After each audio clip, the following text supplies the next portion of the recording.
Primeiro quero colocar que existe uma mentira que foi veiculada, que é de que no relatório existiria a dispensa de licenciamento para abertura de estrada na Amazônia. Isso não existe.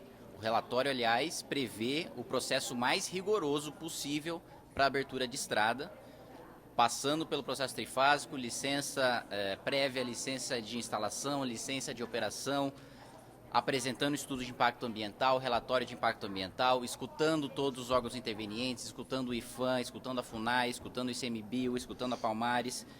Então, primeiro ponto é esse, que está sendo veiculado de que existiria uma dispensa para abertura, é falso, e mesmo porque se existisse seria inconstitucional, porque basicamente eu não posso dispensar o licenciamento de algo que tenha, como diz a Constituição, significativo impacto ambiental. E mais, é importante esclarecer também e não confundir a discussão do licenciamento ambiental com a discussão do Código Ambiental. O licenciamento não dá autorização para supressão de vegetação. Quem dá isso é a ASV, né, a autorização de supressão de vegetação, que determina o que pode e o que não pode ser desmatado. São leis específicas, como a Lei da Mata Atlântica, o próprio Código Ambiental, a questão da reserva legal.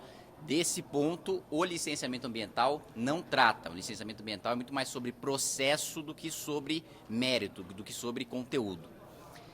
E para colocar também que não houve nenhuma quebra de acordo. Aliás, o que teve foi justamente o contrário. Eu sempre, primeiro, organizei as audiências públicas, não foi nenhum debate assodado, não foi nada apressado. Aliás, se teve um debate que não foi apressado, foi do licenciamento ambiental, porque ele acontece desde 1988, né? E nessa Câmara não avança. Hoje não existe legislação geral para regulamentar o licenciamento ambiental. O que a gente tem é a competência concorrente, os estados legislam junto com os municípios e junto com a União, o que resultou em mais de 70 mil leis ambientais, que essas sim causam insegurança jurídica, que essas sim causam confusão, que essas sim precisam ser padronizadas para a gente tanto proteger o meio ambiente como garantir o desenvolvimento economicamente sustentável, acabando com a burocracia inútil do processo e mantendo a burocracia útil, aquela necessária para avaliar os riscos e os impactos ambientais.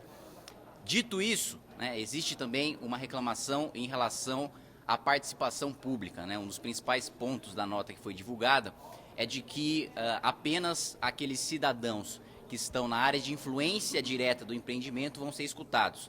E colocaram, a meu ver com razão, é um ponto que será modificado no relatório, que outros cidadãos também devem participar do processo de audiência pública e de consulta pública. Então, uma mudança já que eu posso adiantar para vocês no relatório é a ampliação da participação popular, todos podendo participar, independentemente de estarem dentro ou fora da área de influência direta ou da área de influência indireta, né?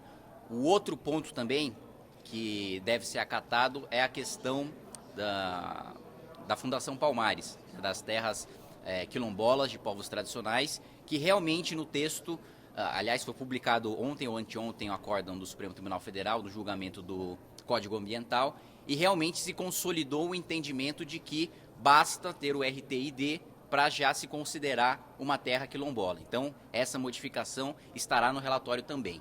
Em relação à terra indígena, não vai haver modificação porque é exatamente o que o Supremo Tribunal Federal decidiu no ano passado. A partir do momento que a assinatura do presidente da FUNAI, está reconhecida a terra indígena. Se não está assinado, não está reconhecida a terra indígena. E aí colocam que 22% das terras ainda não foram reconhecidas. Essa questão não trata do licenciamento ambiental, isso trata da FUNAI. É responsabilidade da FUNAI, do corpo técnico da FUNAI, e a pressão deve se dar em cima da FUNAI para que ela reconheça as terras e não o licenciamento. O licenciamento escuta aquilo que está formalizado, como determinou no ano passado o Supremo Tribunal Federal, e eu não vou fazer nenhuma inovação na legislação em relação a isso. O outro ponto também, que foi bastante colocado, é que retirando os impactos indiretos, primeiro que o impacto indireto não foi retirado da análise, né? O impacto indireto continua sendo analisado no estudo de impacto ambiental. Ele só está sendo descartado para fim de condicionante, que é aquilo que o órgão licenciador define para permitir ou para conceder a licença prévia.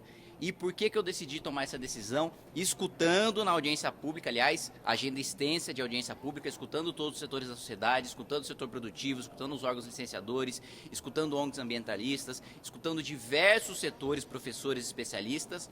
A decisão é a seguinte: o que se coloca como uma preocupação de impacto indireto é a questão do efeito, né, e falam isso principalmente para a estrada, espinha de peixe, né, de que você possui uma estrada, agora, quando você pavimenta aquela estrada, você facilita o trânsito de pessoas, evidentemente, e isso faz com que surjam estradas vicinais, né, estradas que muitas vezes são utilizadas para o escoamento de madeira ilegal, e nas margens dessa estrada pavimentada há desmatamento. Por que este impacto no licenciamento ambiental não está sendo tratado? Porque desmatar sem autorização de supressão de vegetação já é crime, já está na lei de crimes ambientais.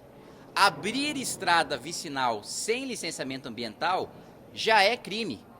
Isso é política pública do executivo, não é questão de processo a ser tratado na legislação. Nisso eu concordo que o executivo precisa se esforçar mais para trabalhar uma política de combate ao desmatamento ilegal. É consenso entre os órgãos licenciadores, entre todos os deputados que debateram no grupo de trabalho o projeto do licenciamento ambiental, o setor produtivo também concorda que os órgãos licenciadores estão sucateados. E justamente para endereçar esse sucateamento, já existe no meu relatório, na 4ª versão, a obrigação de que os órgãos licenciadores passem para os seus chefes quais são as necessidades, do que eles precisam, quais equipamentos e quanto de pessoal eles precisam para atender a nova Lei Geral do Licenciamento Ambiental. E isso justamente para a gente poder responsabilizar politicamente os governadores, que concentram 85%, 90% dos licenciamentos, o ministro do Meio Ambiente e o presidente da República, porque não vai haver desculpa caso seja concedida uma licença e aconteça um desastre por falta de capacidade técnica do órgão licenciador.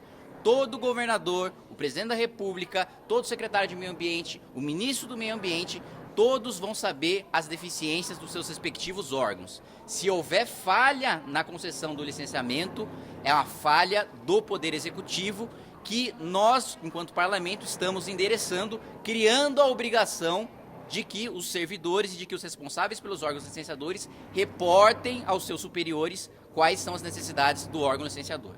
Então, não existe libera geral, não existe lei que permite desmatamento, mesmo porque não é competência do licenciamento ambiental permitir o desmatamento, e é de completo interesse do relatório que a política de meio ambiente melhore, inclusive para impedir desastres como o de Mariana e de Brumadinho, que também têm sido citados.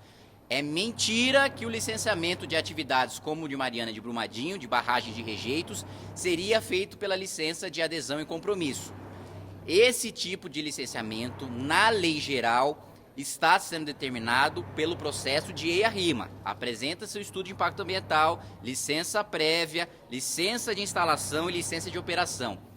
E mais, tem uma inovação no relatório, para além das condicionantes, que eu criei no texto a possibilidade de que o órgão licenciador determine que o empreendedor contrate uma equipe para fazer o acompanhamento dos acidentes e dos riscos dessa obra.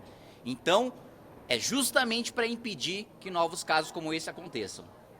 Além disso, já existe o compromisso do presidente Rodrigo Maia de pautar, logo após a Lei Geral do Licenciamento Ambiental, lei específica para o licenciamento de mineração, que é produto da Comissão Externa de Brumadinho. Então, a legislação específica para o licenciamento de mineração será objeto de análise do Parlamento logo após a análise da Lei Geral do Licenciamento Ambiental.